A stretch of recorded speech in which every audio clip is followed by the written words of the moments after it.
मुंबईतल्या शिवाजी पार्कवर होणाऱ्या महायुतीच्या सांगता सभेत मोदी आणि राज ठाकरेंची तोफ धडाडणार। सभेपूर्वी मोदी चैत्यभूमी, सावरकर स्मारक आणि बाळासाहेबांच्या स्मृतीस्थळाला भेट देणार।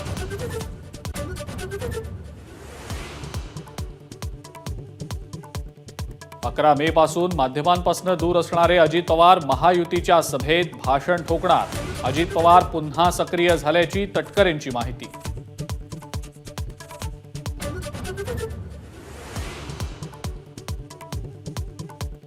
महामुंबईसाठी बीकेसी मैदानावर इंडिया आघाडीची महासभा। शरद पवार, उद्धव ठाकरे, मल्लिकार्जुन खरगेंसह अरविंद केजरीवालही उपस्थित राहणार।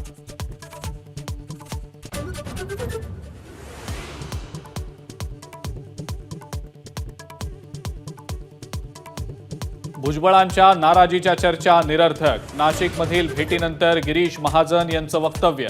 तर महायुतीत येण्यासाठी अनेक जण रांगेत। भुजबळांचा जयंत पाटलांना टोला।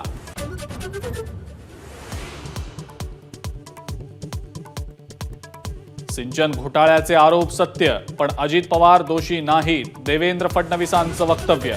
खात्याचे मंत्री म्हणून जबाबदार, मात्र अजितदादांविरोधात पुरावा नाही। फडणवीसांची स्पष्टोक्ती।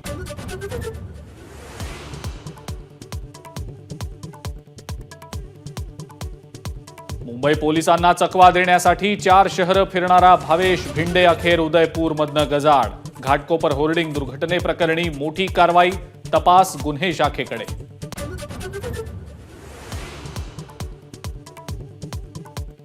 दहावी आणि 12वी बोर्डाचा निकाल मे महिन्यातच। 12वीचा निकाल येत्या आठवड्यात, तर 10वीचा निकाल शेवटच्या आठवड्यात जाहीर होणार।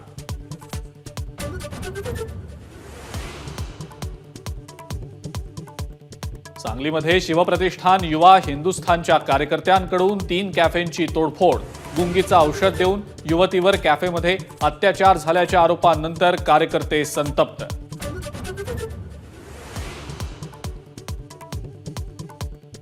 बीडमध्ये लाचखोर पोलीस निरीक्षक हरिभाऊ खाडेंच्या घरातून 1 कोटींची रोकड जप्त। चांदीच्या विटा, ताट तांब्या आणि सोन्याच्या बिस्किटांचा समावेश। खाडे पसार।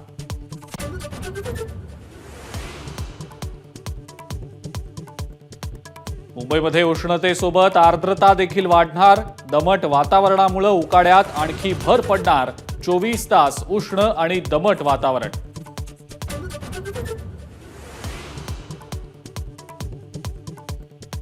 आणि यंदा मान्सून महाराष्ट्रात वेळेवर दाखल होणार। 7 जून रोजी मान्सून तळ कोकणात दाखल होण्याचा अंदाज, तर जून महिन्यात चांगल्या पावसाची शक्यता।